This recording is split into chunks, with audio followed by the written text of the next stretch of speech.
Hello aspirants, మరి Indian హిస్టరీలో భాగంగా ఈరోజు మనం మౌర్య సామ్రాజ్యం క్లాస్ అనేది స్టార్ట్ చేసుకుందామండి. మరి ఇక్కడ ఈ మౌర్య సామ్రాజ్యం అనేది ఏదైతే ఉందో మన భారతదేశంలో ఏర్పాటైనటువంటి మొట్టమొదటి అతిపెద్ద విశాలమైన సామ్రాజ్యం ఏది అంటే ఈ మౌర్య సామ్రాజ్యం. ఇక్కడ కన్ఫ్యూజ్ అవ్వద్దు. మన భారతదేశంలో ఏర్పాటైనటువంటి మొట్టమొదటి సామ్రాజ్యం అంటే మగధ అని చెప్తారు.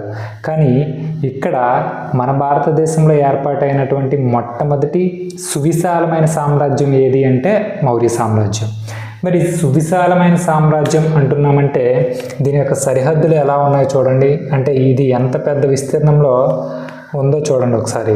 ఇది సాధారణంగా ఒకప్పటి మన ఇండియన్ సబ్ కాంటినెంట్ అనుకుందాం, అంటే భారత ఉపఖండం అనుకుందాం. ఇటుపక్క ఇక్కడ మనకేంటి అంటే బంగ్లాదేశ్ ఉంది, ఇటుపక్క ఏంటి అంటే ఆఫ్ఘనిస్తాన్ ఉంది, పైన ఏంటి అంటే నార్త్లో కాశ్మీర్ ఉంది, ఇక్కడ కావేరీ రివర్ ఉంది. ఏంటంటే ఇది కావేరీ రివర్ అన్నమాట. ఓకే, ఇక్కడ చూడండి, ఒక్క తమిళనాడు కేరళ ఈ రెండు ప్రాంతాలు తప్ప మిగతా భారత ఉపఖండం మొత్తం కూడా మౌర్య సామ్రాజ్యంలో భాగంగా ఉండేవి. అంటే ఈ మౌర్య సామ్రాజ్యం యొక్క సరిహద్దులు చూడండి. తూర్పున చూస్తే మనకి బంగ్లాదేశ్ ఉంది, పశ్చిమాన అంటే పడమర వైపు చూస్తే ఏముందండి ఆఫ్ఘనిస్తాన్ ఉంది,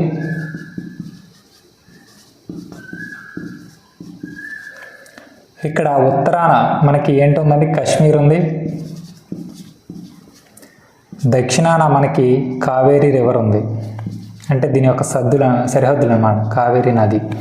ఓకే, అంటే మనకి తూర్పున బంగ్లాదేశ్ నుంచి పశ్చిమాన ఆఫ్ఘనిస్తాన్ వరకు, ఉత్తరాన కాశ్మీర్ నుంచి దక్షిణాన కావేరీ నది వరకు వ్యాపించి ఉన్నటువంటి ఈ విశాలమైన సామ్రాజ్యమే మౌర్య సామ్రాజ్యం అని చెప్పి మనకి కొన్ని ఆధారాలు ఏవైతే ఉన్నాయో అంటే కొన్ని రచనలు అంటే పుస్తకాలు, అలాగే ఏంటంటే పురావస్తు ఆధారాలు, ఇవి మనకేంటి అంటే ఈ విషయాన్ని చెప్తున్నాయి అన్నమాట.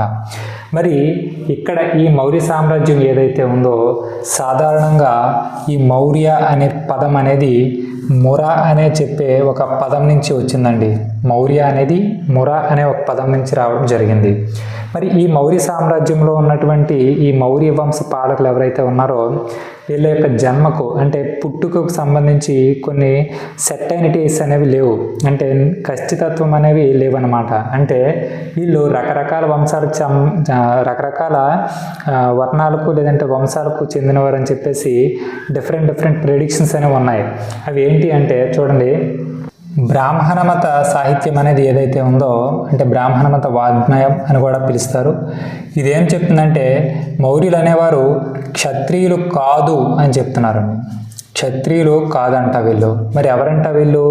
హీన జాతికి చెందినవారు అని చెప్పేసి పిలుస్తున్నారు, అంటే తక్కువ జాతికి చెందినవారు అని చెప్పేసి బ్రాహ్మణ మత వాగ్మయం మనకి వివరించడం జరుగుతుంది.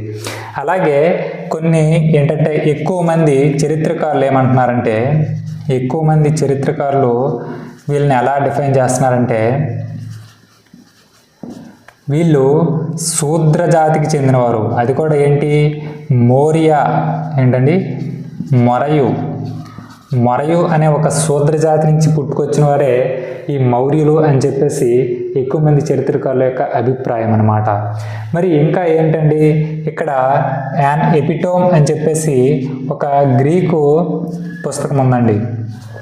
యాన్ ఎపిటోమ్ అని చెప్పేసి, అంటే దీన్ని జస్టియన్ రాయడం జరుగుతుంది, దీనికోసం మాట్లాడుతున్న తర్వాత ఇక్కడ యాన్ ఎపిటోమ్ అనే బుక్లో వీళ్ళని నీచ జాతికి చెందినవారు అని చెప్పేసి డిఫైన్ చేయడం జరిగింది. అలాగే జైన మతానికి సంబంధించిన పరశిష్ట పర్వన్ అనే బుక్ ఏదైతే ఉందో ఏంటండి పరశిష్ట పర్వన్, ఈ పరశిష్ట పర్వన్ అనే పుస్తకంలో ఈ మొరయు అనేది శూద్ర జాతి కాదు అని, మొరయు అంటే క్షత్రియ అని చెప్పేసి పిలవడం జరుగుతుంది. అంటే ఇక్కడ మౌర్యులు క్షత్రియులు అని, వీళ్ళు మొరయు అనే క్షత్రియ తెగకు చెందినవారు అని చెప్పేసి మనకి పరశిష్ట పర్వన్ పుస్తకం చెప్తుంది అన్నమాట.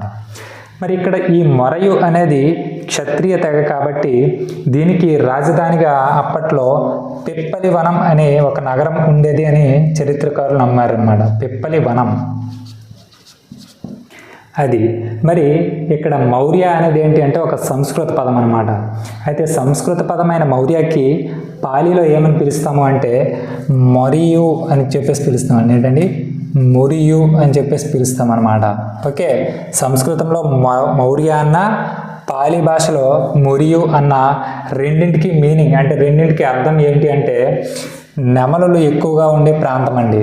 ఏంటండి నెమలులు ఎక్కువగా ఉన్నటువంటి ప్రాంతం అని చెప్పేసి అర్థం అనమాట. ఓకే, దానికి మరి ఇది సువిశాలమైన రాజ్యం అని చెప్పడానికి మన ఆధారం ఏంటి అంటే రచనలు, అలాగే పురావస్తు ఆధారాలు. మరి వాటి కోసం ఒకసారి చూడండి. మరి మన భారతదేశంలో ఏర్పాటైనటువంటి మొట్టమొదటి విశాల సామ్రాజ్యం ఈ మౌర్య సామ్రాజ్యం అని చెప్పడానికి మనకున్న ఆధారాలు ఏంటి అంటే రచనలు. ఏంటండి రచనలు అంటే కొన్ని పుస్తకాలు, అలాగే పురావస్తు ఆధారాలు. ఏంటండి ఆర్కియలాజికల్ ఎవిడెన్సెస్ అనమాట. మరి ఈ రచనలు అనేవి ఏవైతే ఉన్నాయో అంటే ఈ బుక్స్ అనేవి ఏవైతే ఉన్నాయో మన దేశంలో ఉన్నటువంటి చరిత్రకారులు రాసిన పుస్తకాల్లోనూ మౌర్య సామ్రాజ్యం కోసం చెప్పబడింది. అలాగే విదేశాల్లో ఉన్న చరిత్రకారులు రాసిన పుస్తకాల్లో కూడా మౌర్య సామ్రాజ్యం కోసం ఇంక్లూడ్ చేయడం జరిగింది. అంటే ఇక్కడ రచనలను మనం ఎన్ని రకాలుగా ఎక్స్ప్లెయిన్ చేసుకోవాలండి? 2 రకాలండి. ఏంటండి అవి? విదేశీ రచనలు, అలాగే స్వదేశీ రచనలు అని చెప్పేసి 2 రకాలుగా మనం విభజించుకోవడం జరుగుతుంది. ఓకే, ముందు ఇక్కడ విదేశీ రచనలు ఏమున్నాయి అనేది ఒకసారి నీట్గా చూడండి. మరి ఏంటండి విదేశీ రచనలు?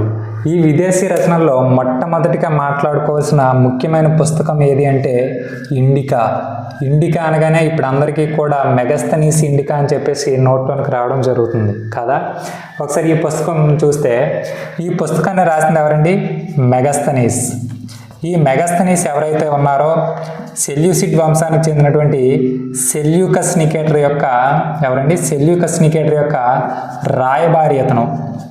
అయితే ఈ పుస్తకంలో ఉన్న విషయాల కోసం డీటెయిల్గా మాట్లాడుకోవడానికి ముందు ఒక విషయాన్ని మీకు రివైజ్ చేయడం జరుగుతుంది. ఏంటి అంటే అలెగ్జాండర్ పరిపాలించే టైంలో అతని కింద సెల్యూసిడ్ వంశానికి చెందినటువంటి సెల్యూకస్ నికేటర్ ఒక గవర్నర్గా లేదంటే ప్రతినిధిగా పనిచేయడం జరుగుతుంది.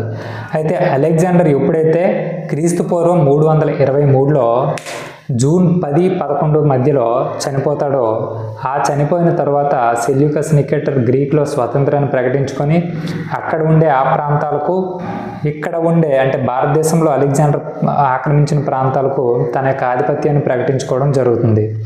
సో అలా ఈ మెగస్తనీస్ ఏం చేస్తారు అంటే ఇండియాలో ఉన్నటువంటి మన ప్రాంతాలు అనేవి ఎలా ఉన్నాయి, వాటి యొక్క పరిస్థితులు ఏంటి, అక్కడున్న సమాచారం ఏంటి తెలుసుకొని అతనికి పంపించమని చెప్పడానికి మెగస్తనీస్ని ఇండియాకి పంపడం జరుగుతుంది. అలా సెల్యూకస్ యొక్క రాయబారిగా మెగస్తనీస్ వస్తాడు. వచ్చిన తర్వాత ఈయన ఏం చేస్తాడు అంటే మొదటగా మగధ యొక్క ఆస్థానం అంటే మౌర్య ఆస్థానం ఏదైతే ఉందో, చంద్రగుప్త మౌర్యుడి యొక్క ఆస్థానం, ఆ ఆస్థానాన్ని సందర్శించడం జరుగుతుంది. సందర్శించినప్పుడు ఈయనకి అక్కడ చాలా వింతైన అరుదైన విషయాలు అనేవి కనిపిస్తాయి. వాటినన్నింటినీ కూడా ఒక డైరీగా రాయడం జరుగుతుంది. తర్వాత అదే ఒక బుక్గా తయారవుతుంది అన్నమాట. అయితే ఈయన ఈ మౌర్య సామ్రాజ్యంలో తిరిగేటప్పుడు ఈయనకు ఒక అందమైన ప్రాంతం కనిపిస్తుంది. మరి ఏంటి ఆ ప్రాంతం? ఆ ప్రాంతమే ఏంటి అంటే పాటలీపుత్ర.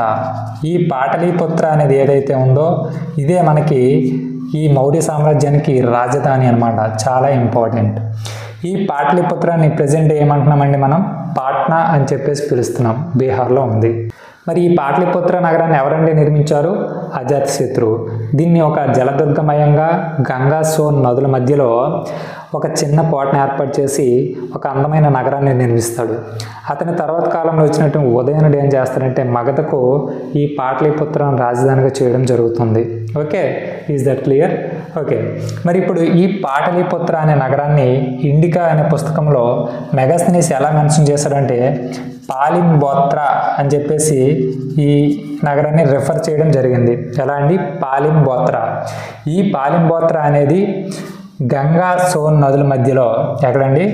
గంగా అలాగే సోన్ నదుల మధ్యలో 9.5 మైళ్ళ పొడవుతో 1.25 మైళ్ళ వెడల్పుతో చుట్టూ పెద్ద గోడను కలిగి ఏర్పాటు చేయడం జరిగింది.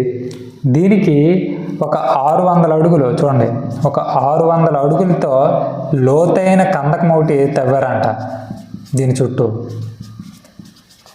అలాగే ఈ పాటలీపుత్ర అనే నగరానికి మొత్తం 64 గేట్స్ ఉంటాయంటండి. చూడండి, 64 గేట్లు ఉన్నాయంట, అంటే ద్వారాలు. అలాగే 570 బురుజులు ఉన్నాయంటండి. 570 బురుజులు ఉన్నాయంట. కొండారెడ్డి బురుజు పేరు అన్నారా? సో అలాంటివి 570 ఉన్నాయంట. చూడండి, సాధారణంగా మనకు 1-2 గేట్లు ఉంటేనే ఇబ్బంది పడతాం, అలాంటిది 64 గేట్లు ఉన్నాయంటే చూడండి ఈ నగరాన్ని ఎలా నిర్మించారో. అలాగే మెగస్తనీస్ ఈ ఇండికా అనే పుస్తకంలో అక్కడున్న పరిపాలన అనేది ఎలా ఉంది అనేసి విషయాన్ని మనకి మెన్షన్ చేయడం జరిగింది. మరి ఇక్కడ ఉండే పరిపాలన అనేది సాధారణంగా ఏంటి అంటే 3 రకాలుగా ఈయన విభజించడం జరిగింది. ఒకటి ఏంటి అంటే సైనిక పాలన, 2 గ్రామ పాలన, 3 పట్టణ పాలన. ఈ సైనిక పాలన కోసం మనం అంటే మౌర్య సామ్రాజ్యం సంబంధించి పరిపాలన అనే టాపిక్ వచ్చినప్పుడు నీట్గా మాట్లాడుకుంటాం, కంగారు పడద్దు. ఇక్కడ గ్రామ పాలన ఏదైతే ఉందో గ్రామంలో ఉండే అధికారిని అగ్రనోమోయ్ ఏంటండి అగ్రనోమై అని చెప్పేసి పిలుస్తారు. పట్టణాన్ని పాలించే అధికారిని మనం అస్థినోమోయ్ అని చెప్పేసి పిలుస్తారండి. ఏంటండి అస్థినోమై అని చెప్పేసి పిలవడం జరుగుతుంది. అయితే ఇక్కడ పట్టణ పాలనలో కూడా ఈయన ప్రధానంగా ఎవరు మెగస్తనీస్ ప్రధానంగా ఈ పాటలీపుత్ర నగరంలో ఉండే పరిపాలన అనేది ఎలా ఉంది అని చెప్పేసి మనకి డీటెయిల్డ్గా చెప్పడం జరిగింది. ఏ నగరం అండి? ఇది పాటలీపుత్ర నగరం. మరి ఈ పాటలీపుత్ర నగరంలో అంటే పాటలీపుత్ర పట్టణంలో పరిపాలన గావించడానికి ఒక 6 బోర్డులు ఏర్పాటు చేయబడ్డాయి అని చెప్పేసి ఈయన మనకు చెప్పడం జరిగిందండి. ఎన్నండి? 6 బోర్డులు ఏర్పాటు చేయబడ్డాయి అని చెప్పేసి మనకు చెప్పారు. అలా ప్రతి బోర్డులో కూడా 5 సభ్యులు ఉండేటట్టు ఏర్పాటు చేశారంట. ప్రతి బోర్డులో ఎంతమంది అండి? 5 సభ్యులు ఉన్నారు. మరి ఏంటండి ఈ 6 బోర్డులు అని ఒకసారి చూస్తే, ఈ 6 బోర్డుల కోసం ఒకసారి చూస్తే, 1 పరిశ్రమలు, 2 సుంకం వసూలు, తర్వాత వాణిజ్యం, తూనికలు కొలతలు,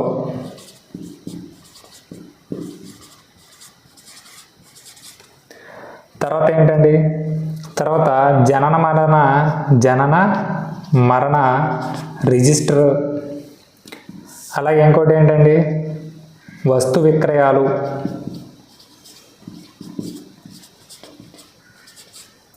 ఇంకోటి ఏంటి అంటే విదేశీ వ్యవహారాలు.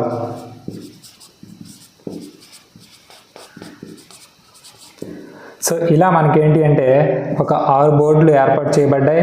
ప్రతి బోర్డులో కూడా 5 సభ్యులు ఉండేవారు అని చెప్పేసి ఈయన మనకు చెప్పడం జరిగింది.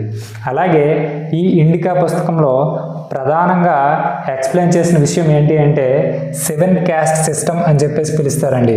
ఏంటంటే అది 7 క్యాస్ట్ సిస్టమ్ అని చెప్పేసి పిలుస్తారు. మనకి తెలుగులో ఏంటంటే 7 కులాలు లేదంటే సప్త కులాల వ్యవస్థ అని చెప్పేసి పిలుస్తాం అన్నమాట. ఏంటంటే ఇది కుల వ్యవస్థ.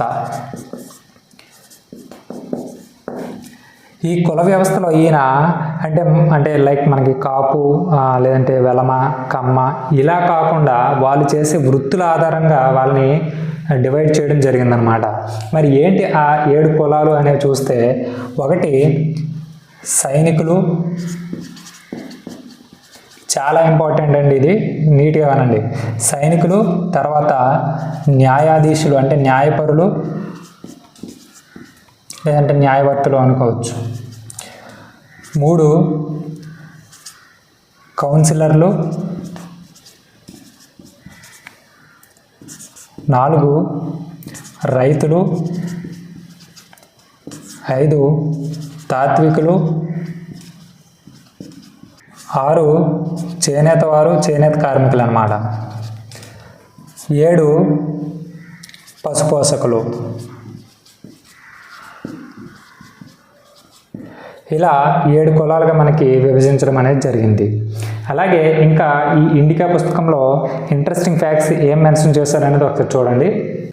ఈ ఇండికా అనే పుస్తకంలో ఇంకా ఏం మెన్షన్ చేశారంటే చూడండి, ఇక్కడ కరువు కాటకాలు లేవు, రాజ్యం అనేది సుభిక్షంగా ఉంది అని చెప్పేసి ఈయన మెన్షన్ చేయడం జరిగింది. కరువు కాటకాలు లేవంట. అలాగే అబద్ధాలు ఆడేవారు లేరు. అలాగే దొంగతనాలు చేయడం లేదు. ఏంటంటే దొంగతనాలు చేసేవారు లేరంట. సో దొంగతనాలు చేసేవారు లేరు కాబట్టి ఈ సామ్రాజ్యంలో ఉండేటటువంటి సామాన్య ప్రజలు ఇంటికి తాళాలు వేసేవారు కాదంట. అది కూడా మెన్షన్ చేయడం జరిగింది. ఏం చేశారండి? ఇంటికి తాళాలు వేసేవారు కాదు. ఓకే, తర్వాత ఇక్కడ ఏం చేశారంటే ఇక్కడ చెవులు భూమిని తాకే మనుషులు ఉన్నారంట ఈ ఊర్లో, అంటే ఈ సామ్రాజ్యంలో చెవులు భూమిని తాకేవారు ఉన్నారంట. అలాగే ముక్కులేని మనుషులు కూడా ఉన్నారంట. అలాగే ఇంకెవరు ఉన్నారంట?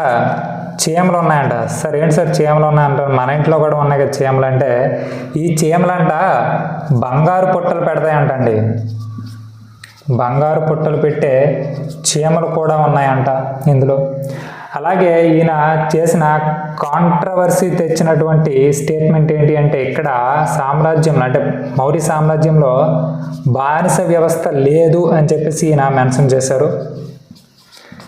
సో లేదు అని ఎప్పుడైతే మెన్షన్ చేశారో ఈయన పైన చాలామంది ఎదురు తిరుగుతారు అన్నమాట.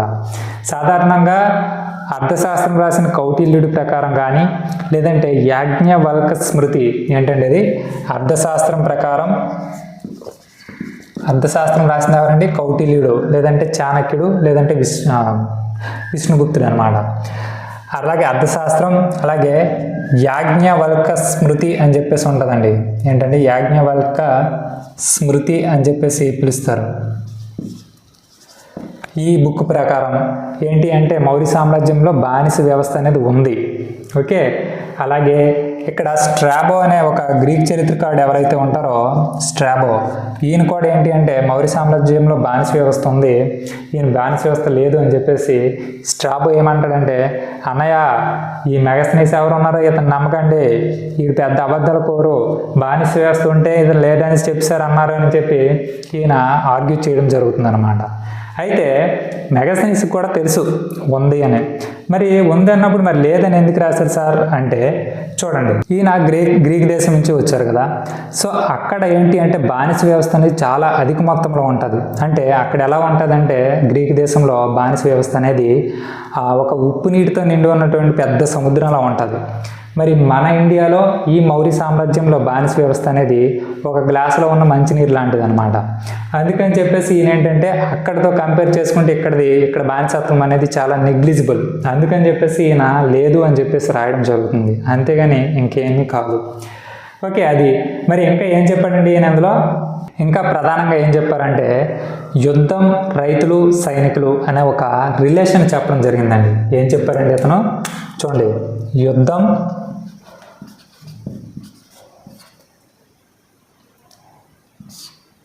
రైతులు,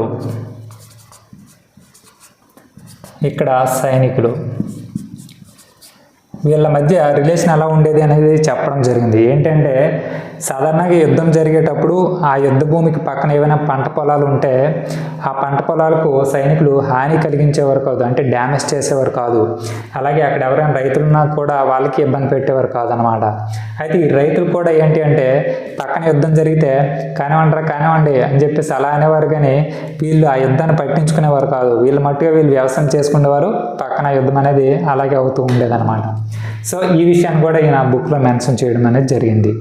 సో ఇది మనకేంటి అంటే మెగస్తనీస్ రాసినటువంటి ఇండికా చాలా ఇంపార్టెంట్. ఎగ్జామ్ పాయింట్ ఆఫ్ వ్యూలో మౌర్య సామ్రాజ్యానికి సంబంధించి సాహిత్యం అన్నా లేదు అంటే మౌర్య సామ్రాజ్యం సంబంధించి ఆధారం అన్నా ఈ బుక్స్ కోసం అడిగేటప్పుడు ఇండికా నుంచే రావడానికి ఒక 80 to 90% ఛాన్స్ ఉంది. అందుకే మీరు నీట్గా క్లాస్ వినండి, నీట్గా నోట్ చేసుకోండి.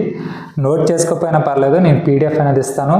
ఏవైనా పాయింట్ మర్చిపోయినా ఎడిషనల్గా యాడ్ చేసి మరీ మీకు PDF అనేది ఇవ్వడం జరుగుతుంది. కంగారు పడొద్దు, మీరైతే క్లాస్ నీట్గా వినండి. మరి ఈ ఇండికా పుస్తకాన్ని ఇంగ్లీష్లోకి ట్రాన్స్లేట్ చేసింది ఎవరు అంటే మెక్ క్రిండిల్. ఎవరండి? మెక్ క్రిండిల్ అనే వ్యక్తి ఈ ఇండికా అనే పుస్తకాన్ని అందులోకి ట్రాన్స్లేట్ చేశారట, ఇంగ్లీష్లోనికి ట్రాన్స్లేట్ చేయడం జరిగిందంట ఈ పుస్తకాన్ని.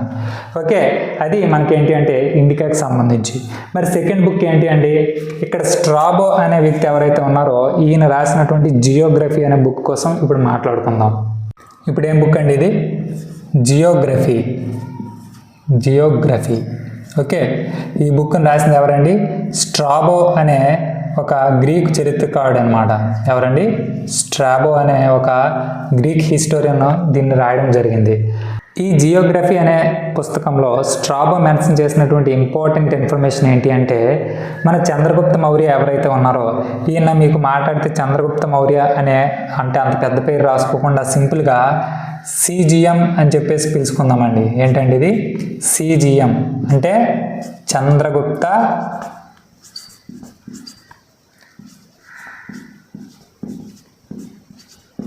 మౌర్య. ఓకే, సింపుల్గా మనకి స్పేస్ కవర్ అయ్యేలా సిజిఎం అని చెప్పేసి పిలుచుకుందాం. ఈ చంద్రగుప్త మౌర్యుడికి అలాగే సెల్యూకస్ నికేటర్కి యుద్ధం జరుగుతుంది అంటండి. ఎవరెవరికండి, సెల్యూకస్ నికేటర్కి మన చంద్రగుప్తతో పని ఏంటండి అనేసి ఆలోచిస్తే చూడండి అసలు స్టోరీ ఏంటి అంటే యాక్చువల్లీ వీళ్ళిద్దరి మధ్య యుద్ధం అనేది ఎందుకు జరిగింది అనే దానికి మనకి పర్టికులర్ ఎవిడెన్సెస్ అనేవి పర్ఫెక్ట్గా లేవు. ఎక్కడ ఉన్నదానికి కూడా కొద్దిగా మాత్రమే ఉంది. ఆ ఇన్ఫర్మేషన్ ఏంటి అంటే, అలెగ్జాండర్ చనిపోయిన తర్వాత భారతదేశంలో ఉన్న ప్రాంతాలు అంటే అలెగ్జాండర్ ఆక్రమించిన ప్రాంతాలు ఏవైతే ఉన్నాయో వాటిపైన సెల్యూకస్ నికేటర్ ఆధిపత్యాన్ని అనౌన్స్ చేసుకుంటాడు అని చెప్పేసి చెప్పుకున్నాం. ఇప్పుడు ఇండియాకు ఒకసారి వస్తారు మన సెల్యూకస్ నికేటర్. వచ్చి ఈ ప్రాంతాలను విజిట్ చేసిన తర్వాత ఇండస్ వ్యాలీ ఏదైతే ఉందో దాని వైపుగా వచ్చి మగధను టచ్ చేద్దాం అనుకుంటాడు. అంటే మగధ వైపు ఒక చూపు చూస్తాడనమాట. దీంతో చంద్రగుప్త మౌర్యుడు ఏమంటాడంటే, ఒరే బాబు, నీ బాబులాంటి రాజు అలెగ్జాండర్ వచ్చి ఇక్కడ మగధలో ఉన్నటువంటి ధనానందుడి యొక్క సైన్యాన్ని చూసి యుద్ధం వద్దు, దండయాత్ర వద్దు అని చెప్పి వెనక్కి వెళ్ళిపోయాడు. అలాంటిది నేను చంద్రగుప్త మౌర్య అనే నేను ఈ ధనానందుడి యొక్క సైన్యాన్ని అతన్ని ఓడించేసి ధనానందుని చంపేసి మగధ పైన మౌర్య సామ్రాజ్యాన్ని ఏర్పాటు చేశానురా. నువ్వు నా దగ్గర బచ్చగాడురా బాబు, నువ్వు నాతో యుద్ధం చేయకు, ఎందుకు చెప్తున్నాను విను, వెళ్ళిపో అని చెప్పేసి చంద్రగుప్త మౌర్య స్వీట్ వార్నింగ్ ఇస్తారనమాట. అయితే సెల్యూకస్ నికేటర్ లేదు అలెగ్జాండర్ వేరు నేను వేరు, నువ్వు నాతో యుద్ధం చేయి అని అంటాడు. సరే నీ సరదా నేను ఎందుకు కాదంటానని చెప్పేసి చంద్రగుప్త మౌర్య ఏం చేస్తాడంటే సెల్యూకస్ నికేటర్తో యుద్ధం చేసి ఇక్కడ సెల్యూకస్ నికేటర్ అనేవాడిని ఓడించేస్తాడు. అంటే ఇక్కడ విన్ అయింది ఎవరండి, చంద్రగుప్త మౌర్య ఈ యుద్ధంలో విజయం సాధిస్తాడు. విజయం సాధిస్తే అప్పుడు ఏం చేస్తాడు సెల్యూకస్ నికేటరు, ఓకే నీలాంటి వీరుడిని యుద్ధ వీరుడిని విజేతని నేను ఎప్పుడు చూడలేదా బాబు అని చెప్పి సెల్యూకస్ నికేటర్ చంద్రగుప్త మౌర్యకి తన యొక్క కూతురు ఎవరైతే ఉన్నారో ఆవిడే హెలీనా, ఈ హెలీనాని ఇచ్చి పెళ్లి చేస్తాడనమాట. అయితే ఓకే నాకు ఇంత మంచి అందమైన అమ్మాయిని ఇచ్చి పెళ్లి చేసావు, నీకేం ఉట్టినా వదిలేను అని చెప్పేసి చంద్రగుప్త మౌర్యుడు సెల్యూకస్ నికేటర్కి ఏం చేస్తారంటే ఒక 500 బలమైన ఏనుగులను ఇవ్వడం జరుగుతుందన్నమాట. 500 ఏనుగులు సెల్యూకస్ నికేటర్కి ఇవ్వడం జరుగుతుంది. ఈ విషయం అంతా కూడా మనకి ఏంటి అంటే ఈ జియోగ్రఫీ అనే ఒక పుస్తకంలో మనకి మెన్షన్ చేయడం జరుగుతుంది. అలాగే ఇంకోటి ఏం చేస్తారంటే చంద్రగుప్త మౌర్యుడికి బాడీ గార్డ్స్ ఉన్నారని చెప్పేసి ఈ పుస్తకంలో మెన్షన్ చేయడం జరిగింది. మరి ఏంటి సార్ బాడీ గార్డ్స్ అంటే మనకే ఉంటున్నారు ఈ మధ్య, అతనికి ఉండడంలో స్పెషాలిటీ ఏంటి అంటే అతను అంటే ఎవరు స్ట్రాబో అని అతను ఫస్ట్ టైం ఐడెంటిఫై చేసింది ఏంటంటే ఈ చంద్రగుప్త మౌర్యుడికి మహిళా అంగరక్షకులు ఉన్నారంటండి.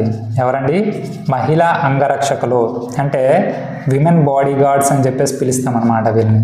వీళ్ళను ఈ పుస్తకంలో మెన్షన్ చేయడం జరిగింది. అది మనకేంటంటే జియోగ్రఫీ అనే పుస్తకానికి సంబంధించి. మరి తర్వాత ఇంకా మూడో పుస్తకం ఏంటి అంటే యాన్ ఎపిటోమ్ అని చెప్పేసి ఒక పుస్తకం ఉంటుందండి. ఏంటది, యాన్ ఎపిటోమ్. ఈ పుస్తకాన్ని రాసింది ఎవరు అంటే గ్రీక్ హిస్టోరియన్ అయినటువంటి జస్టిన్ అనమాట. ఎవరు, జస్టిన్.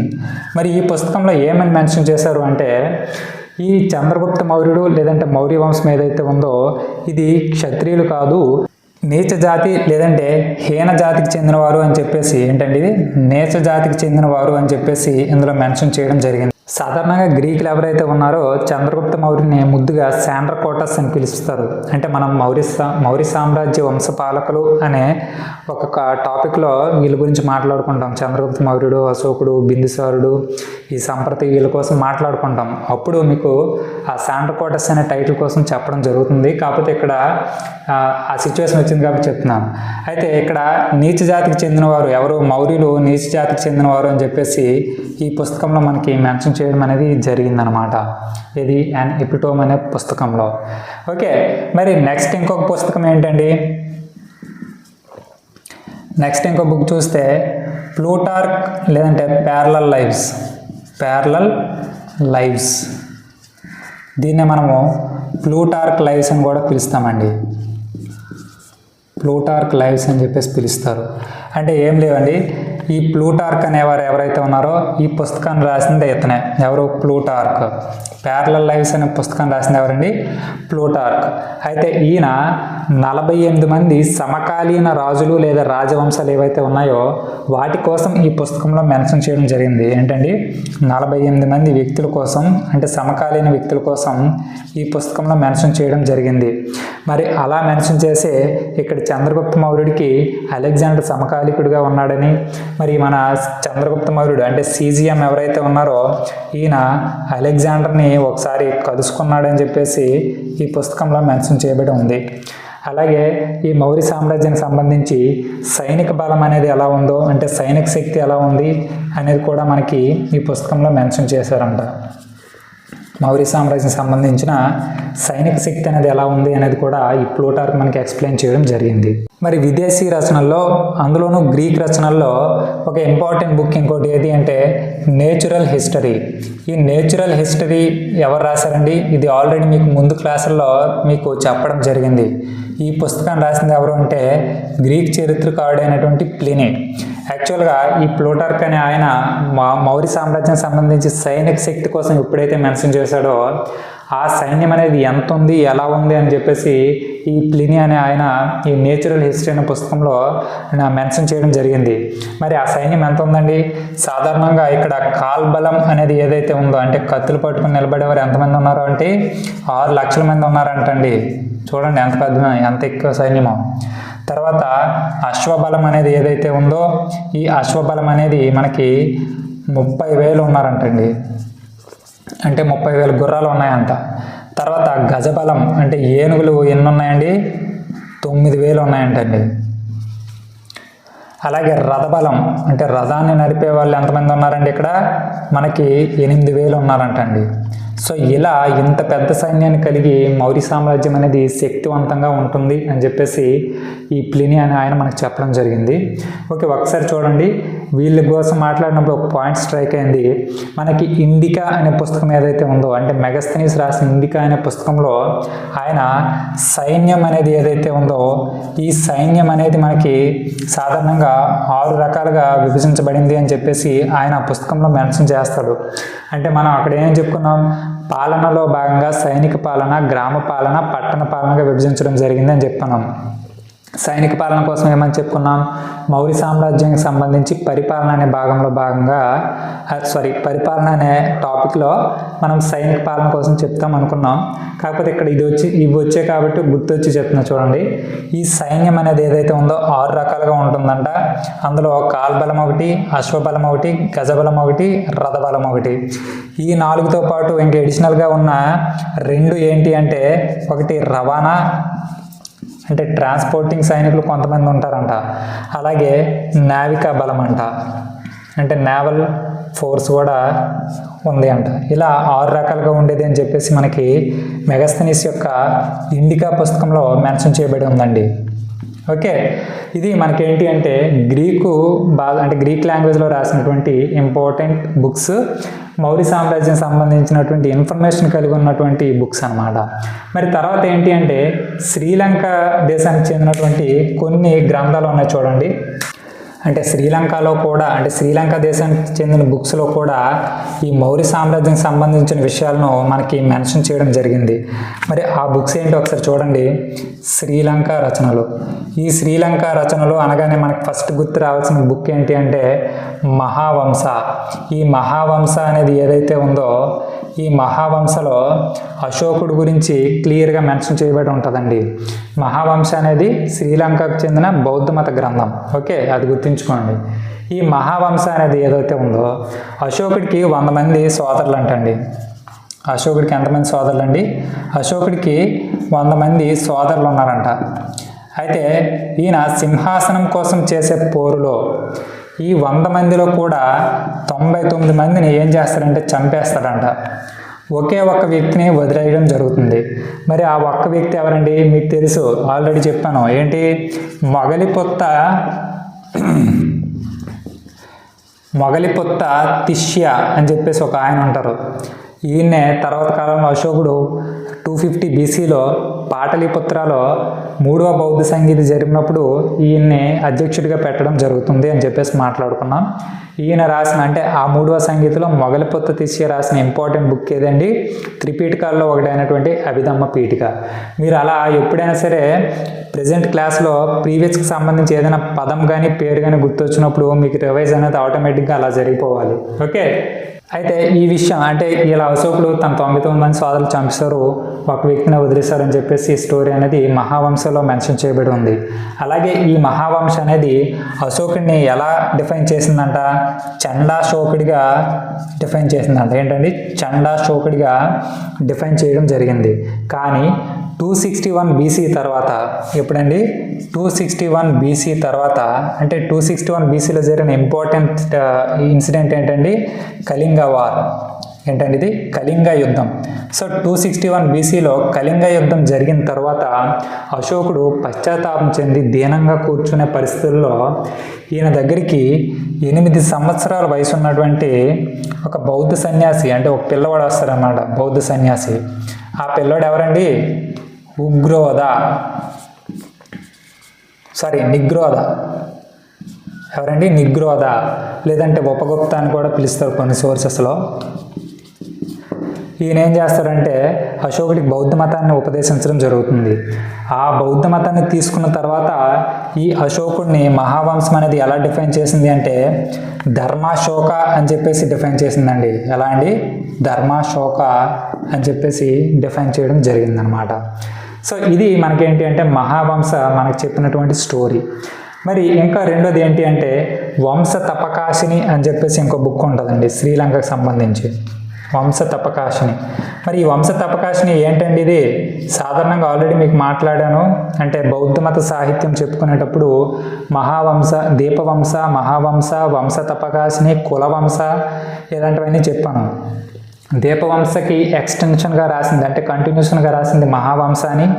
ఈ మహావంశ అనేది తర్వాత కాలంలో ఈజీగా అర్థం అవ్వాలని దీనిపైన ఒక కమెంటరీ రాశారని, అంటే ఒక వ్యాఖ్యానం రాశారని, దాన్నే వంశ తపకాశిని అన్నామని చెప్పేసి మాట్లాడుకున్నాం. ఈ వంశ తపకాశినిలో ఈ అశోకుడు అంటే మౌర్యన్స్ ఎవరైతే ఉన్నారో ఈ మౌర్యాస్ ఏ వంశానికి చెందినవారు అని చెప్పేసి ఇందులో మెన్షన్ చేయబడి ఉంది. వీళ్ళు శాక్య అనే వంశానికి చెందినవారంట. మరి శాక్య అనగానే మీకు స్ట్రైక్ అవ్వాల్సిన పాయింట్ ఏంటండి? మన గౌతమ బుద్ధుడు ఎవరైతే ఉన్నారో ఈయన శాక్యతగా లేదంటే శాక్య వంశానికి చెందినవాడు. అందుకని ఆయన్ని శాక్యోబద్ధ లేదంటే శాక్యముని అని చెప్పేసి పిలుస్తారు. ఎవరిని? గౌతమ బుద్ధుడిని. మరి ఇక్కడ ఈ శాక్య అనేది క్షత్రియ వంశం కదా, అంటే బుద్ధుడు క్షత్రియుడు కాబట్టి శాక్య అనేది క్షత్రియ వంశం అవుతుంది. అంటే మౌర్యులు కూడా ఆటోమేటిక్గా ఏమవుతారు?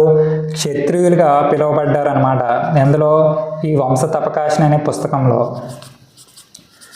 అలాగే ఇంకా ఈ వంశ తపకాశిని ఏమని చెప్పిందంటే ఈ మౌర్య సామ్రాజ్యం పరిపాలించే టైంలో బౌద్ధ మతం కానీ జైన మతం కానీ అత్యున్నత స్థాయిలో ఉన్నాయని చెప్పడం జరిగింది. మరి ఎందుకు ఉన్నాయంటే మీకు రీజన్ తెలుసా అండి? మీకు చూడండి, ఇక్కడ బౌద్ధ మతం అలాగే జైన మతం రెండు కూడా అత్యున్నత స్థాయిలో ఉన్నాయంట మౌర్య సామ్రాజ్యం టైంలో. ఎందుకు అంటే ఇక్కడ మౌర్య సామ్రాజ్యాన్ని ఏర్పాటు చేసినటువంటి చంద్రగుప్త మౌర్యుడు ఎవరైతే ఉన్నారో ఆయన జైన మతాన్ని తీసుకుంటారు, భద్రబాహు ఉపదేశిస్తాడనమాట.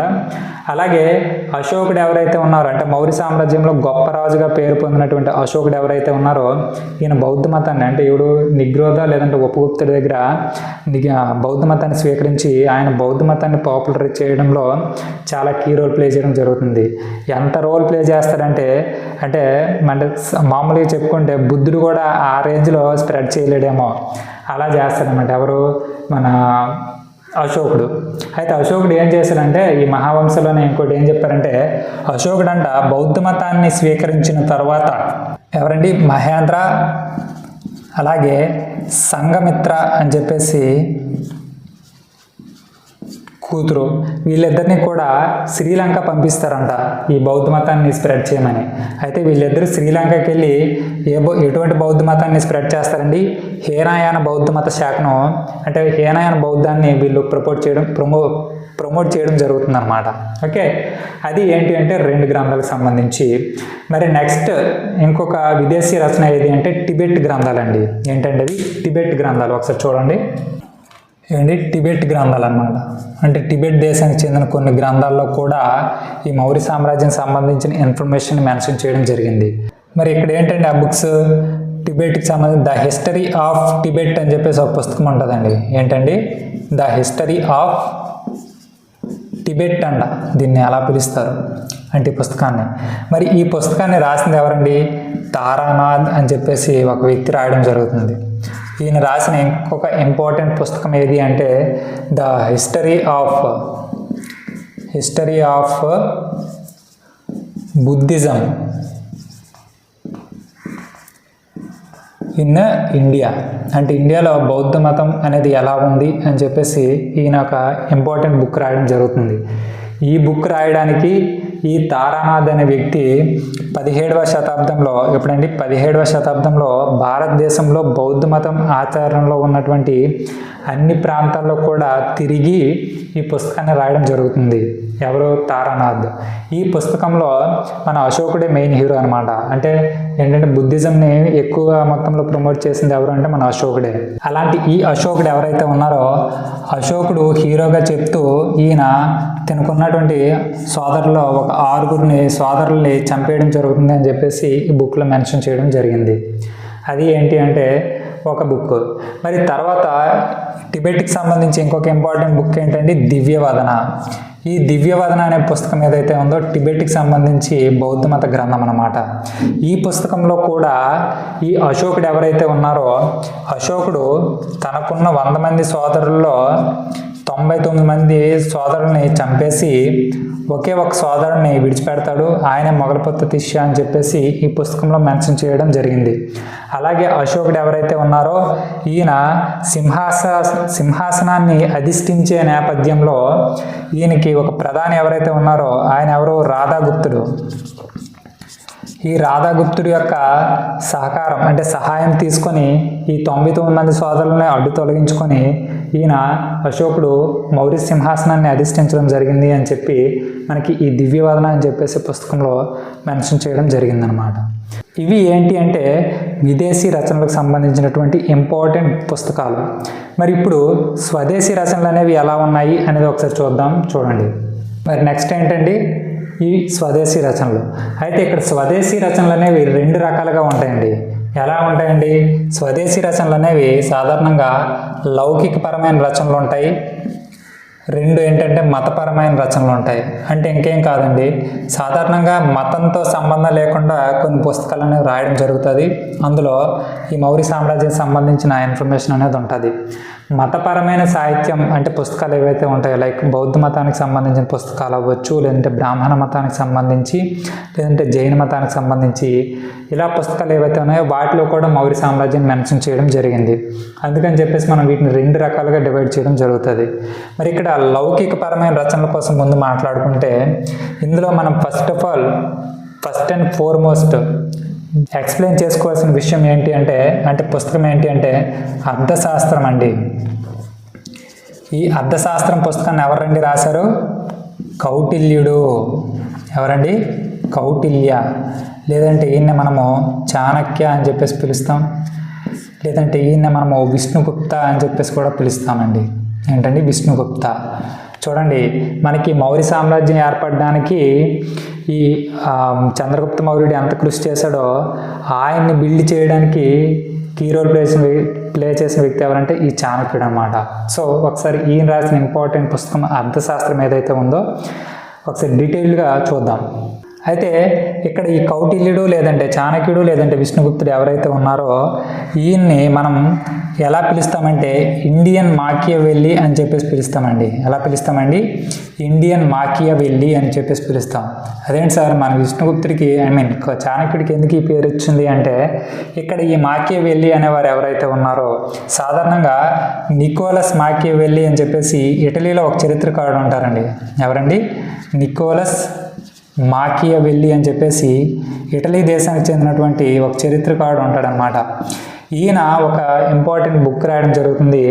అదే ఏంటి అంటే ద ప్రిన్స్. సో ఈ పుస్తకము మన కౌటిల్యుడు రాసిన అర్థశాస్త్రము రెండు కూడా కొంచెం సిమిలర్గా ఉంటాయి, అంటే దగ్గరగా పోలి ఉంటాయి.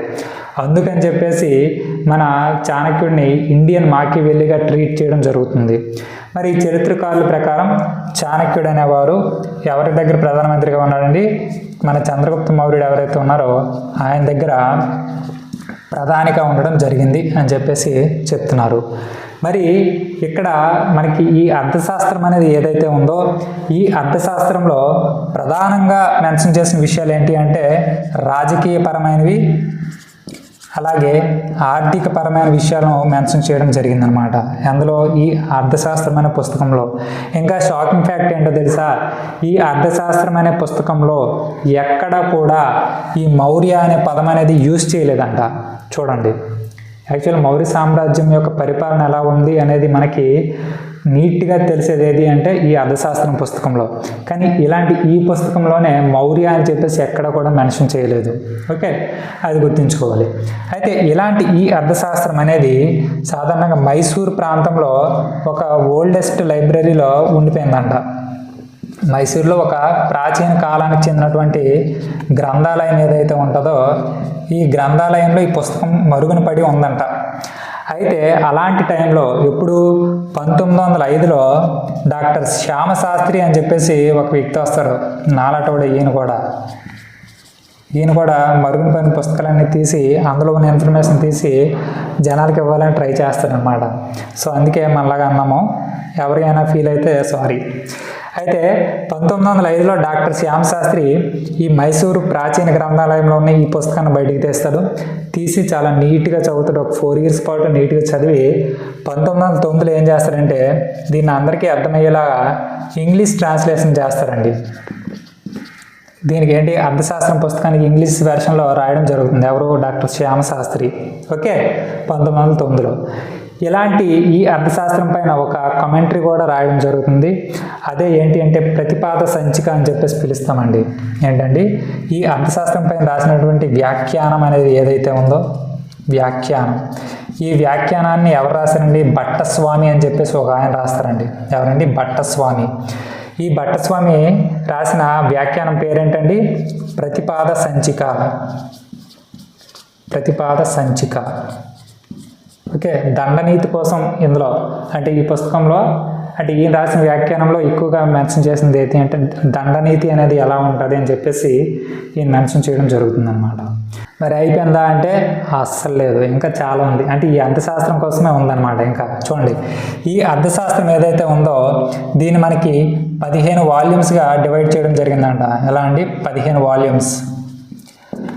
వాల్యూమ్స్. తర్వాత ఒక 150 సెక్షన్స్, 150 సెక్షన్లుగా, తర్వాత 180 చాప్టర్స్గా అంటే 180 అధ్యాయాలుగా కలిగి మొత్తం ఒక 6000 శ్లోకాలు అనేవి ఉన్నాయంటండి. అంటే 6000 హిమ్స్ అంటాం, ఇంగ్లీష్లో ఏంటంటామండి? హిమ్స్ అంటాం.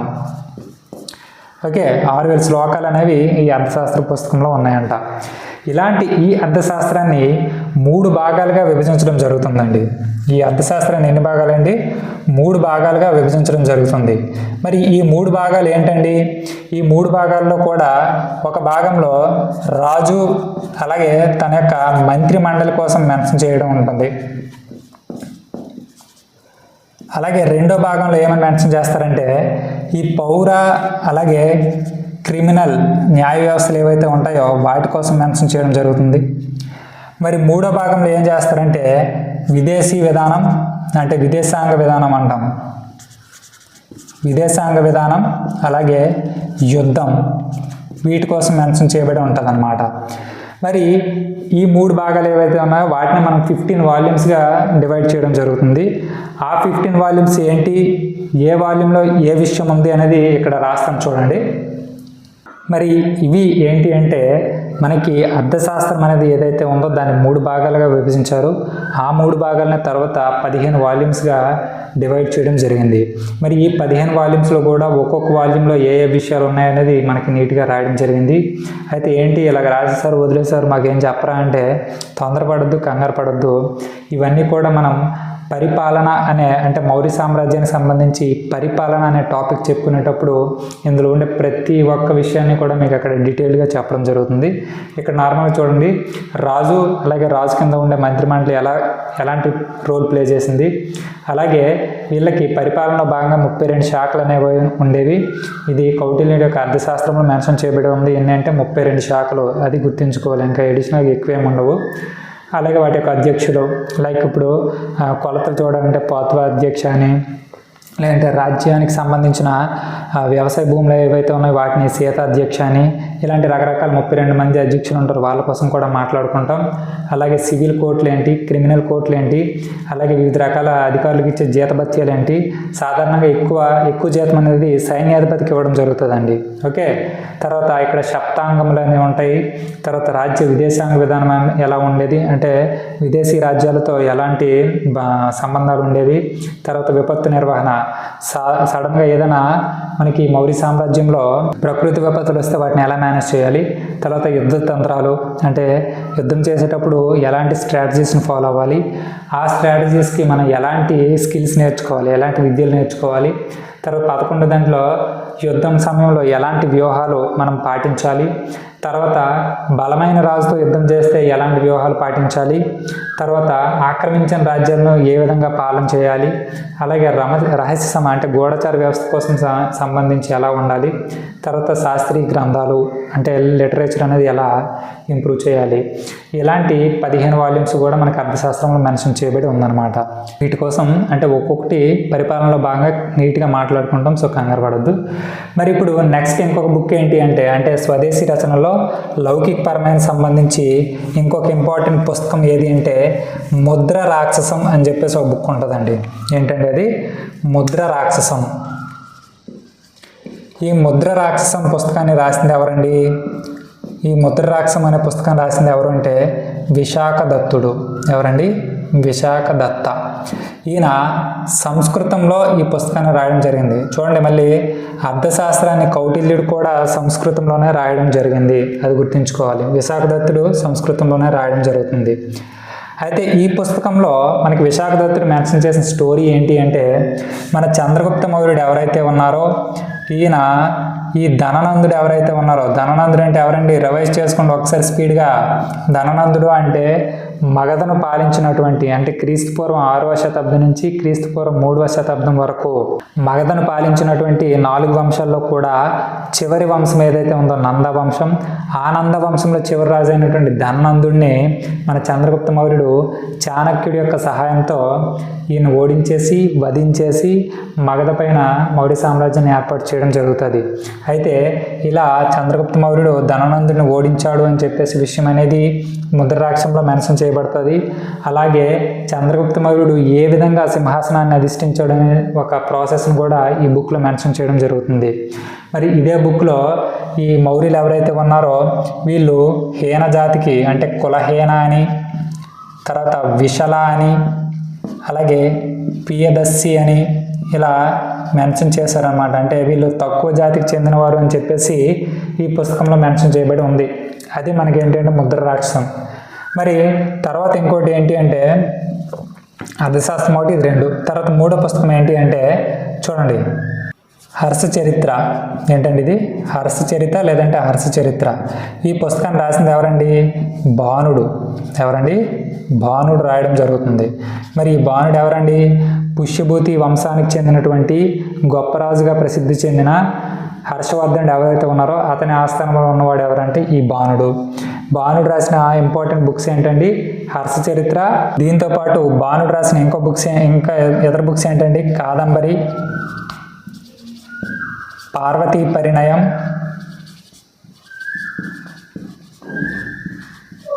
అలాగే చండీ శతకం అని చెప్పేసి ఇలాంటి రకరకాల పుస్తకాలు రాయడం జరుగుతుందండి. ఎవరు? బాణుడు. అయితే ఈయన ఈ హర్షచరిత్ర అనే పుస్తకంలో మౌర్య సామ్రాజ్యానికి సంబంధించిన ఇన్ఫర్మేషన్ ఏం రాశారు అంటే, ఈ మౌర్య సామ్రాజ్యానికి చివరిలో ఉన్నటువంటి బృహద్రథుడు ఎవరైతే ఉన్నారో ఆయన్ని పుష్యమిత్ర శుంగ ఎలా వధించి ఆ మగధ పైన శుంగ వంశాన్ని ఏర్పాటు చేశాడు అనేది మనకి ఈ పుస్తకంలో మెన్షన్ చేయడం జరుగుతుంది అన్నమాట. సో అది. మరి నెక్స్ట్ ఇంకొక బుక్ ఏంటండి? రాజతరంగిణి. మరి రాజతరంగిణి అంటే చాలా వరకు ఎక్కువసార్లు వినే ఉంటారండి ఈ పేరు. రాజతరంగిణి అనే పుస్తకాన్ని రాసింది ఎవరండి? కల్హణుడు. యాక్చువల్గా ఈయన్ని మన భారతదేశంలోనే మొట్టమొదటి చరిత్రకారుడిగా ఈయన్ని గుర్తించడం జరుగుతుందండి. ఎవరిని? కల్హణుడిని. ఈయన రాసిన ఇంపార్టెంట్ బుక్ ఏంటండి? రాజతరంగిణి. మరి ఈ పుస్తకంలో ప్రధానంగా మెన్షన్ చేయబడింది ఏంటి అంటే, కాశ్మీర్ను పాలించిన రాజవంశాలు అనేవి ఏవైతే ఉన్నాయో వాటి కోసం నీట్గా మెన్షన్ చేయడం జరిగిందనమాట. కాశ్మీర్ను పాలించిన వంశాలు ఏవైతే ఉన్నాయో వాటి కోసం డీటెయిల్డ్గా చెప్పడం జరిగింది. అలాగే ఈ రాజతరంగిణిలో అశోకుడు ఎవరైతే ఉన్నారో ఈయన కాశ్మీర్లో భాగంగా ఉన్నటువంటి శ్రీనగర్ అనే ప్రాంతాన్ని నిర్మించాడు అని చెప్పేసి ఈ పుస్తకంలో మెన్షన్ చేశారండి. ఎవరు? మన కల్హణుడు. అలాగే అశోకుడికి ఒక కొడుకు ఉన్నాడని, ఒక కొడుకు అంటే అదే చాలామంది కొడుకులు ఉన్నారు, అందులో ఒకడైనటువంటి జలౌక ఎవరైతే ఉన్నారో, ఎవరండి? జలౌక. ఈ అశోకుడి తర్వాత సింహాసనాన్ని తీసుకున్నాడని, ఈ జలౌక అనేవాడు శైవ మతాన్ని అంటే శివుడిని ఆరాధించాడు అని చెప్పేసి మనకి ఈ రాజతరంగిణి పుస్తకంలో మెన్షన్ చేయబడి ఉందన్నమాట. అది ఏంటి అంటే మనకి స్వదేశీ రచనలకు సంబంధించి లౌకికపరమైనవి. మరి మతపరమైన రచనలు ఎలా ఉన్నాయి ఒకసారి చూద్దాం. మరి స్వదేశీ రచనల్లో భాగంగా ఈ మతపరమైన సాహిత్యాలు అనేవి మౌర్య సామ్రాజ్యం కోసం ఏం చెప్తున్నాయో ఒకసారి చూడండి. మతపరమైన అనగానే ఫస్ట్ మనకి ఏంటంటే బ్రాహ్మణ మత సాహిత్యం అనేది గుర్తు రావాలండి. ఈ బ్రాహ్మణ మత సాహిత్యం అనేది ఏదైతే ఉందో ఇందులో ప్రధానంగా పురాణాలు ఏవైతే ఉన్నాయో ఈ పురాణాలు అనేవి మౌర్య సామ్రాజ్యానికి సంబంధించిన ఇన్ఫర్మేషన్ని ఇవ్వడం జరుగుతుంది. ఏమిస్తున్నాయంటే ఈ మౌర్యులు అనేవారు క్షత్రియులు కాదు, వీళ్ళు తక్కువ జాతి అంటే హీన జాతికి చెందినవారు అని చెప్పేసి మనకి ఈ పురాణాలు అనేవి అంటే బ్రాహ్మణ మత సాహిత్యం చెప్పడం జరుగుతుంది. మరి తర్వాత వచ్చింది ఏంటంటే బౌద్ధ మత సాహిత్యం. ఈ బౌద్ధ మత సాహిత్యం అనేది ఏదైతే ఉందో ఇందులో ప్రధానంగా మౌర్య సామ్రాజ్యం కోసం మెన్షన్ చేసింది ఏది అంటే మిలింద పన్హా. ఈ పుస్తకం కోసం మీకు ఆల్రెడీ బౌద్ధ మత సాహిత్యం చెప్పినప్పుడు నీట్గా ఎక్స్ప్లెయిన్ చేయడం జరిగింది. మరి ఈ మిలింద పన్హా ఏంటి అంటే ఒకసారి రివైజ్ చేసుకోండి. ఇండో గ్రీక్ రాజు ఎవరైతే ఉన్నారో మీనాండర్, అతని ఆస్థానంలో ఉన్నటువంటి బౌద్ధ మత సన్యాసి అయినటువంటి లేదంటే బౌద్ధ మత పండితుడైనటువంటి నాగసేనుడికి మధ్య ప్రశ్న జవాబు రీతిలో ఒక సంభాషణ అనేది జరుగుతుంది. దాన్ని ఒక పుస్తకంగా రాయడం జరుగుతుంది. అదే మనకి ఏంటి అంటే మిలింద పన్హా అనమాట. మరి ఇలాంటి ఈ మిలింద పన్హా పుస్తకంలో మనకి ఏం మెన్షన్ చేశారండి? చంద్రగుప్త మౌర్యుడు ఎవరైతే ఉన్నారో ఈయన ధననందుడితో యుద్ధం చేసి మగధ పైన మౌర్య సామ్రాజ్యాన్ని ఏర్పాటు చేశారు అని చెప్పేసి ఈ పుస్తకంలో మెన్షన్ చేశారు. అలాగే ఈ పుస్తకంలో ఇంకా ఏం మెన్షన్ చేశారంటే, ఒరే బాబు చంద్రగుప్త మౌర్య, ఇక్కడ ధననందుడి దగ్గర ఒక ప్రధానమైన సైన్యాధిపతి ఉంటాడు, ఆయన బుద్ధపాల అని చెప్పేసి, ఆయన నువ్వు దండయాత్రకి వెళ్ళే టైంకి అక్కడ లేడు కాబట్టి నువ్వు గెలిచేసావు అని చెప్పేసి ఈ పుస్తకంలో ఈయన గురించి మెన్షన్ చేయడం ఉంటుంది. ఓకే, తర్వాత ఇంకోటి ఏముంటుందండి? మరి నెక్స్ట్ ఏంటండి? బౌద్ధ మత సాహిత్యానికి సంబంధించి మౌర్య సామ్రాజ్యం గురించి మనకి ఇన్ఫర్మేషన్ ఇచ్చినవి ఏంటి అంటే జాతక కథలు. ఈ జాతక కథలు అనేవి ఏంటండి? సాధారణంగా గౌతమ బుద్ధుని యొక్క జీవితంలో జరిగినటువంటి ముఖ్యమైన విషయాలను లేదంటే ఇంపార్టెంట్ ఘట్టాలు ఏవైతే ఉన్నాయో వాటికి మనకి తెలియజేసేవి ఏంటి అంటే ఈ జాతక కథలు అనమాట. ఈ జాతక కథలు అనేవి దాదాపు ఒక 500 నుంచి 550 వరకు ఉంటాయి అన్నమాట. ఇవి కూడా అంటే కొన్ని సోర్సెస్లో ఎగ్జాక్ట్గా ఏమని చెప్తారంటే ఒక 547 ఉన్నాయిరా బాబు అని చెప్పేసి మనకు చెప్పడం జరుగుతుంది. ఓకే, అయితే ఈ జాతక కథలు ఏమంటే సాధారణంగా క్రీస్తు పూర్వం 500 నుంచి అంటే 500 BC నుంచి క్రీస్తు శకం 500 మధ్య అంటే 500 AD ఈ సమయం మధ్యలో మనకి భారతదేశంలో ఉన్నటువంటి ఈ సామాజిక పరిస్థితులు ఎలా ఉన్నాయి, ఆర్థిక పరిస్థితులు ఎలా ఉన్నాయి అంటే ఇదే టైం పీరియడ్లో మనకి మౌర్య సామ్రాజ్యం కూడా కనిపిస్తుంది కదా. అలా మౌర్య సామ్రాజ్యంలో ఎలాంటి పరిస్థితులు అంటే ఎలాంటి సామాజిక పరిస్థితులు, ఆర్థిక పరిస్థితులు ఉన్నాయనేది మనకి జాతక కథల ద్వారా తెలుసుకోవచ్చు అనమాట. అది మరి నెక్స్ట్ ఇంకొక మతం ఏంటంటే జైన మతం. సాధారణంగా మనకి మౌర్య సామ్రాజ్యం ఉండేటప్పుడు బౌద్ధ మతం, జైన మతం అనేవి ఏంటి అంటే అత్యున్నత స్థాయిలో ఉంటాయని చెప్పేసి మాట్లాడుకున్నాం. అందుకని చెప్పేసి వీటి కోసం ఇప్పుడు చెప్తున్నాం. ఈ జైన మతం అనేది ఏదైతే ఉందో జైన మతానికి సంబంధించి ఇంపార్టెంట్ బుక్ ఏది అంటే పరశిష్ట పర్వం. ఈ పరశిష్ట పర్వం గురించి మీకు ఇప్పుడు 2 to 3 టైమ్స్ మెన్షన్ చేశాను. ఈ పరశిష్ట పర్వం అనే పుస్తకాన్ని రాసింది ఎవరండి? హేమచంద్ర సూరి. ఒకసారి రివైజ్ చేసుకోవాలి మీ మైండ్లో. మరి హేమచంద్ర సూరి కోసం ఏమండి, హేమచంద్ర సూరిని కలికాల సర్వజ్ఞ అని చెప్పేసి పిలుస్తాం. అలాగే ఈయన పరశిష్ట పర్వంతో రాసినటువంటి ఇంకా ఇంపార్టెంట్ బుక్స్ ఏంటి? అభిధాన చింతామణి, కుమారపాల చరిత్ర, తర్వాత త్రిషష్టి సలక పురుష సిద్ధాంత అని చెప్పేసి ఈయన బుక్స్ రాయడం జరుగుతుంది. అయితే ఇక్కడ పరశిష్ట పర్వాన్నే స్థవిరవల చరిత్ర అని చెప్పేసి కూడా మనకి పిలవడం జరుగుతుంది. ఓకే, అయితే ఈ పుస్తకంలో ఏమని మెన్షన్ చేశారంటే మీకు ఆల్రెడీ స్టార్టింగ్లో చెప్పాను. ఇక్కడ మౌర్య అని చెప్పేసి ఏదైతే తెగ ఉందో ఇది శూద్ర తెగ కాదు, క్షత్రియ తెగ అని చెప్పేసి, అలాగే మౌర్యులు క్షత్రియులు అని చెప్పేసి మనకి ఈ పుస్తకంలో మెన్షన్ చేయడం జరిగిందనమాట. ఓకే, అది మనకేంటి అంటే స్వదేశీ రచనల్లో మతపరమైనటువంటి రచనలు అనమాట. ఇది ఏంటి అంటే మౌర్య సామ్రాజ్యానికి సంబంధించి మనకి విషయాలను తెలియజేసే అంటే ఇన్ఫర్మేషన్ ఇచ్చే ఇంపార్టెంట్ రచనలు, అంటే రచనాపరమైనటువంటి ఆధారాలు ఏంటి అంటే ఇవి. మరి రేపటి క్లాస్లో మనం ఏంటి అంటే పురావస్తు ఆధారాలు అనేవి ఏవైతే ఉన్నాయో అంటే ఈ నాణేలు లేదంటే శాసనాలు, అలాగే శాసనాలు మళ్ళీ ఇతరులు వేసినవని చెప్పేసి అశోకుడు వేసినవని చెప్పేసి 2 విధాలుగా చెప్తారు. సో అవి ఏంటి అనేది మనం నెక్స్ట్ క్లాస్లో డిస్కస్ చేసుకుందాం. మరి ఇదండి ఇవాటి క్లాస్. Thank you.